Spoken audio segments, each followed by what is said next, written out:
go unnoticed, being swept aside by the controversy storm. Imagine, the Reggae Boyz are actually getting set to take part in the second most prestigious tournament available to them. And all the narrative is about a player, a member of the army, who is not even on the battlefield. Of course, the Copa America comes at a pivotal point along the World Cup journey. Good, high-quality opposition, intense competition, testing conditions, a real measurement of their readiness for the quest to conquer their long-standing World Cup demons.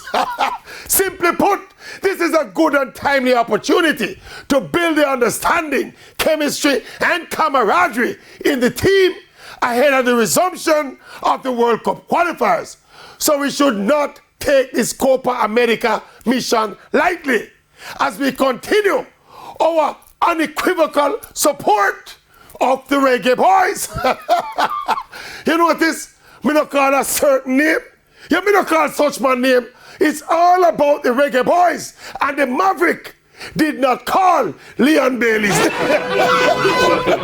Crisis! Crisis!